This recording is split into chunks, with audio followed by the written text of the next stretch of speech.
అంటే మీరు వంశీ గారితోటి ఎన్ని సినిమాలు చేశారు? పెద్ద వంశీ గారు. పెద్ద వంశీ గారితోటి. పెద్ద వంశీ గారితో 3 సినిమాలు 4 సినిమాలు చేసినట్టున్నానండి. ఆయనతోటి ప్రేమించి పెళ్ళాడు ఒకటి అంటే చాలా చాలా షార్ట్ లెంగ్త్ ఉంటుంది. దాని తర్వాత మహర్షి పెద్ద మంచి క్యారెక్టర్, అది రాము గారు చూశారంట. అదే అక్కడి నుంచే మీకు శివ. దాని తర్వాత మోహన్ బాబు గారు హీరోగా సినిమా వంశీ గారు చేశారు. అది బాగా ఆడలేదు, అది ఒక సినిమా చేశాను. దాని తర్వాత ఒక సినిమా చేశాను. దాని తర్వాత చెన్నై నుంచి హైదరాబాద్ షిఫ్ట్ అయిందండి ఇండస్ట్రీ అంతా. బట్ నేను లేట్గానే వచ్చాను. వచ్చిన తర్వాత ఇంకా నేను ఇక్కడ సినిమాలు ఇక్కడ సీరియల్స్ చేయటం. బట్ వంశీ గారు ఇక్కడ ఈటీవీకి సీరియల్స్ డైరెక్ట్ చేశారు. ఓకే, లేడీ డిటెక్టివ్ అని చెప్పి, అది అలాంటి కొన్ని డైరెక్ట్ చేశారు వంశీ గారు. ఇప్పుడు లేడీ డిటెక్టివ్ అమ్మో యమ యాక్టివ్ అనే సాంగ్ ఉండేది, గుర్తుంది. ఎగ్జాక్ట్లీ దాంట్లో కూడా యాక్ట్ చేశాను నేను. హైదరాబాద్ వచ్చేసి ఉన్నాను, అప్పుడు కూడా దాంట్లో చేశాను. దాని తర్వాత బయట ఊరినే తర్వాత పసలపూడి కథలని ఈశ్వరంలో చేశారు. శంకు గారు కాంతం కథలని పసలపూడి కథలు కూడా వచ్చింది, అది కూడా వచ్చింది. ఆయన రాసినవి, పెద్ద వంశీ గారు రాసినవి. బట్ ఇది కాంతం కథలు అని చెప్పి శంకు గారు, కార్టూనిస్ట్ శంకు గారు ఉన్నారండి ఇక్కడ హైదరాబాద్. వాళ్ళ మిస్సెస్ కూడా దూరదర్శన్లో న్యూస్ రీడర్ ఆవిడ. ఆయన డైరెక్ట్ చేశారు. అప్పుడు ఆయన లొకేషన్కి వచ్చారు, అది వంశీ గారు లొకేషన్కి వచ్చి, యాక్చువల్ డైరెక్టర్ ఆయన కాదు, వచ్చి లొకేషన్కి వస్తే ఆయనే డైరెక్ట్ చేశారు ఫస్ట్ డే. వంశీ గారు డైరెక్ట్ చేశారండి. అంటే నేను చేసిన వరకు బాగుంటారు, very affectionate, very much affectionate అండి. ఓకే, ఆయన కూడా ఇప్పుడు హైదరాబాద్కి వచ్చేసారు. అవును అవునండి. మరి వచ్చిన తర్వాత కలిసారా? లేదండి, అదే ఆయన ఎక్కువ కలరు, ఎక్కువ జనంతో కలవరు, మింగిల్ ఎవరు. ఫస్ట్ నుంచి అంతే, ఎప్పుడని కాదు, ఫస్ట్ నుంచి అంతే. ఆయన రాసుకుంటారు, మ్యూజిక్ వింటారు. ఆయనకి మ్యూజిక్ అంటే బాగా ఇష్టం. ఇళయరాజా గారి మ్యూజిక్ అంటే పిచ్చి, మహా పిచ్చి ఆయనకి అంతే. ఈయనంటే బాగా ఇష్టం. ఎందుకంటే ఆయన సినిమాల్లో ఆల్మోస్ట్ అన్ని ఇళయరాజా గారి మ్యూజికే కదా. అసలు ఈయనకి ఇచ్చిన మ్యూజిక్, వంశీ గారికి ఇచ్చిన మ్యూజిక్ ఎక్స్ట్రాడినరీ. ఎంత మంచి మంచి మ్యూజిక్ మన వంశీ గారికి ఇచ్చిన. అవును, ఒక 2-3 డైరెక్టర్స్ కూడా అంతకుముందు చెప్పారు, వంశీ గారికి ఇచ్చిన ట్యూన్స్ మాకెందుకు ఇవ్వట్లేదు అనేవారట. అది ఒక ఎఫెక్షన్ అనుకుంటాను మరి తమ్ముళ్ళగా. కానీ ప్రతి పాట హిట్. ఇప్పటికీ అవే సాంగ్స్ చాలా మంది ఇళ్లలో మోగుతూ ఉంటాయి. మహర్షి సాంగ్స్ వినండి, ఎంత అద్భుతమైన సాంగ్. అవును, అన్నీ. దాంట్లో సాంస్క్రిట్ సాంగ్ ఉందండి, ఎవరికి తెలియని విషయం ఏంటంటే, ఊర్వశి గ్లౌభ ప్రేయసి హ్రీమ అస్మద్ విస్మద్ విద్యుత్ దీపిక తొంగే వా, మొత్తం సాంస్క్రిట్ సాంగ్ అంతా. ఓకే, మొత్తం సాంస్క్రిట్ సాంగ్. జొన్నవిత్తులు గారు అనుకుంటారు రాశారు. అది చాలా ఎక్స్ట్రాడినరీ సాంగ్స్ ఉంటాయి దాంట్లో. అన్ని సాంగ్స్ సూపర్, బ్రహ్మాండంగా ఉంటాయి. ఇంకా వంశీ గారి ఇళయరాజా గారి కాంబినేషన్ ఇంకా చెప్పక్కర్లేదు. అది నిజంగా ఎన్నిసార్లు విన్నా ఇంకా అది. అవునంట, అదొక మళ్ళీ దీనికి మళ్ళీ శివాక్ కూడా మళ్ళీ ఆయనే మ్యూజిక్ కదండి. అవును, ఇళయరాజా గారు. శివ సినిమాల సాంగ్స్ కూడా చాలా బాగుంటాయి. అంటే మీకు మహర్షి అంటే ఒక మహర్షి, ఒక శివ, ఈ రేంజ్లో ఇంకా నెక్స్ట్ ఏ సినిమా వచ్చింది కెరీర్లోనే? అంటే హిట్ కాదు, అంటే హ్యూజ్ హిట్, లైక్ శివ అంత హ్యూజ్ హిట్ కాదు, కానీ మహాత్మాలో ఇప్పటివరకు టిల్ డేట్ మహాత్మా క్యారెక్టర్ నాకు టాప్. అంటే మహాత్మా శ్రీకాంత్ గారి హీరో. కానీ మహాత్మా సినిమాలో మీరు ఇంచుమించు 7 క్యారెక్టర్లు చేసినట్టున్నారు. 7 క్యారెక్టర్స్, మీ క్యారెక్టర్ కాకుండా 7 క్యారెక్టర్స్ చేశారు కదా, టోటల్ 8 క్యారెక్టర్స్. నాకు గుర్తు ఒకటి రామారావు గారి క్యారెక్టర్ చేశారు. అండ్ మన గాంధీ తాత అయితే మీరు యాప్ట్. గాంధీ గారు ఆ టైంలో చూసిన పిల్లలకైతే గాంధీ తాత అంటే మీరే కరెక్ట్గా సెట్ అయ్యారు మీరు. ప్రకాశం పంతులు గారు, తర్వాత అల్లూరు సీతారామరాజు, అండ్ పుట్టి శ్రీరాములు గారు, అండ్ ఇంకొకటి ఉందండి కుమరం భీమ్ గెటప్ వేసి చూశారు, కానీ కుమరం భీమ్ లేదు క్యారెక్టర్ దాంట్లో. 7 గెటప్లు అండి. అందులో 7 గెటప్స్ ఉన్నాయి, ఒకటేమో మీ యాక్చువల్ క్యారెక్టర్. బళ్ళారి. యాక్చువల్గా బళ్ళారి అంటే నాటకాలు అనమాట. అన్ని సొసైటీని ఇన్స్పైర్ చేసే నాటకాలు వేస్తాడనమాట. గాంధీ నాటకం వేస్తాడనమాట అండి. అది ఆ గెటప్. మహాత్మా సినిమాకి శ్రీకాంత్ గారికి ఎంత ఇంపార్టెన్స్ ఉండిందో సేమ్ మీకు కూడా అంతే ఇంపార్టెన్స్ ఉంటుంది. అవునండి, అందుకే నేను అక్కడి నుంచే చెప్తున్నా, అదే చూసిన వాళ్ళందరూ గాంధీ తాత అంటే అదే మెన్షన్ చేస్తారండి, అదే మెన్షన్ చేస్తారు. అబ్బా దాంట్లో మహాత్మాలో గాంధీ క్యారెక్టర్గా అంటారు, మిగతా ఎట్లా మెన్షన్ చేయరు. ఇప్పుడు కూడా Jan 26 కానీ August 15 కానీ అది వచ్చినప్పుడు మీదే వేస్తారు. ఫోన్లు వస్తుంటాయి, ఆ ఫిలిం అదే సారీ ఆ సాంగ్ క్లిప్లు పంపిస్తుంటారు నాకు.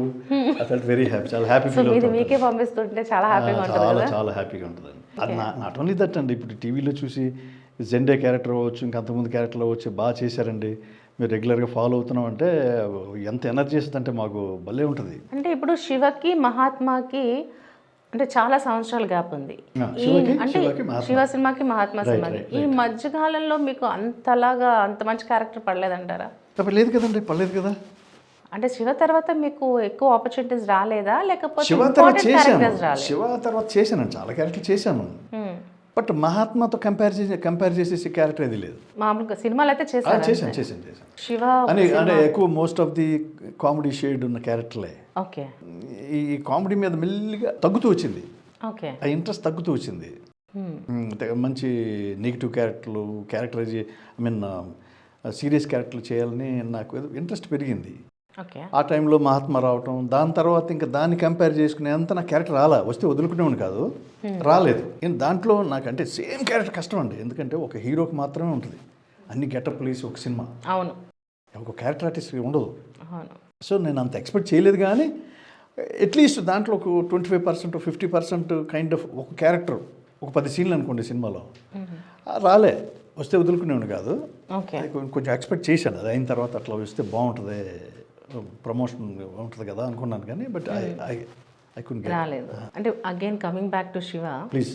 ఎందుకంటే శివలో మీరు, చిన్న గారు, శుభలేఖ సుధాకర్ గారు, మీరు ముగ్గురు అక్కడ నాగార్జున గారి క్యారెక్టర్కి క్లోజ్ ఫ్రెండ్స్ సినిమాలో. కానీ సినిమాలో మీ ముగ్గురిని చంపేస్తారు. సో మిమ్మల్ని రాడ్ ఇచ్చుకుని కొట్టడం, మీరు పడిపోవడం, అంటే నాకు గుర్తున్నంత వరకు hockey bat, right, hockey bat. Shiva సినిమాతో మనం చైన్ బ్యాచ్ అని బాగా పాపులర్ అయ్యింది. ఎందుకంటే నేను చెప్తాను ఒకటి, అప్పట్లో నేను చిన్నగా ఉన్నాను, అక్కడ కాలేజెస్లో ఎస్ఆర్ నగర్లో అనుకుంటా, కాలేజెస్లో ఒక 2 కాలేజెస్ వాళ్ళు చైన్స్ అవన్నీ తీసుకెళ్ళి ఫైటింగ్స్ చేసుకోవడం అది చేశారనమాట. ఆ విధంగా గుర్తు నాకు. నాట్ ఓన్లీ ఎస్ఆర్ నగర్ కాదండి, త్రూఅవుట్ ఆంధ్రప్రదేశ్, నరసాపురం తీసుకోండి, భీమవరం తీసుకోండి, నెల్లూరు తీసుకోండి, వైజాగ్ తీసుకోండి, వరంగల్ తీసుకోండి, కరీంనగర్ తీసుకోండి, నిజామాబాద్ తీసుకోండి, హైదరాబాద్ తీసుకోండి, టేక్ ఎనీ చైన్ బ్యాచెస్ కాదు, Shiva batch, Bhavani batch, Bhavani batch, Shiva batch. అంటే వాళ్ళ సన్నగా పెట్టుకుని కలర్ ఉంటే ఆడు నరేష్, అంటే నా పేరు దాంట్లో నరేష్. ఓకే. కొంచెం బాగుండి ఇన్షర్ట్ చేసుకుని కొంచెం అందం ఉంటే శివ, కొంచెం బాగా పొడుగ్గా ఉండి మీసాలు లేకపోతే వాడు చిన్న క్యారెక్టర్. అంత రికగ్నిషన్ అనమాట. కొంచెం గెడ్డం పెంచి రఫ్గా ఉంటే జేడి చక్రవర్తి గారు అప్పుడు విలన్ గా ఎంటర్ అయ్యారు. అది అన్బిలీవబుల్ హిట్ అండి, అది క్రియేటెడ్ హిస్టరీ. అవును, హిస్టరీ. హిందీలో షోలే అలాగో, తెలుగులో మనకి శివ అలాగా. కోర్స్ దానికి ముందు చాలా గొప్ప సినిమాలు ఉన్నాయి, ఏది మాయాబజార్ కావచ్చు, మిస్సమ్మ కావచ్చు. కానీ ఆ తర్వాత చాలా గ్యాప్ తర్వాత అంత రేంజ్కి వెళ్ళిన సినిమా శివనే. ఏం టెక్నికల్గా అండి, అన్ని విధాలుగా అందరూ అసలు. అంటే నా వరకునండి, ఇప్పుడు నన్ను అబ్బా మంచి క్యారెక్టర్ అండి, బాగా చేశారంటారు. బాగా చేయటం కాదు, అది ఆ credit goes to Ram Gopal Varma. ఆ సినిమా వరకు అది రామ్ గోపాల్ వర్మకి చెందుతుందా, లేకపోతే ఇళయరాజా గారికి చెందుతుందా, ఎస్ గోపాల్ రెడ్డి గారు కెమెరామ్యాన్, ఎంత కాంట్రిబ్యూషన్ అండి దాంట్లో, బాపురే బాప్, ఎక్స్ట్రా అన్బిలీవబుల్ కాంట్రిబ్యూషన్. రాము గారు ఫస్ట్ టైం డైరెక్టరు, మరి ఎంత హెల్ప్ చేసి ఉంటారు, ఎంత సపోర్ట్ ఇచ్చి ఉంటారు రాము గారికి, ఎవరికి, గోపాల్ రెడ్డి గారు, ఎస్ గోపాల్ రెడ్డి గారు, ఎనార్మస్ సపోర్ట్. వీళ్ళిద్దరూ షార్ట్ పెట్టాలంటే మాకేదో షార్ట్ చెప్పి కొంచెం దూరంగా వేవేగా వెళ్ళి వాళ్ళిద్దరు కూర్చొని మాట్లాడుకుంటూ ఉండేవారు, 1/2 అవర్ 20 నిమిషాలు 10-15 నిమిషాలు అట్లాగా. ఈ లోపల లైటింగ్ జరుగుతూ ఉండేది, అంటే డిస్కషన్ అండి ఈ షార్ట్ గురించి. ఎంత ఎనార్మస్ సపోర్టు, ఇళయరాజా గారు కావచ్చు, గోపాల్ రెడ్డి గారు కావచ్చు, అసలు నాగార్జున గారు ఎంత సపోర్ట్ చేసి ఉంటారు. మేము చూడలేదు కదా, మాకు తెలియదు, తీస్తున్నారు మామూలు రెగ్యులర్ సినిమా లాగానే, కాకపోతే ఎక్విప్మెంట్ మాత్రం డిఫరెంట్గా వస్తుంది. డే లైట్స్ ఫస్ట్ టైం చూసాం, క్రాప్ ట్రాలీ ఫస్ట్ టైం చూసాం, ప్యాంథర్ ట్రాలీ అంటుంది ఫస్ట్ టైం చూసాం, స్టడీ క్యామ్ ఫస్ట్ టైం చూసాం జీవితంలో.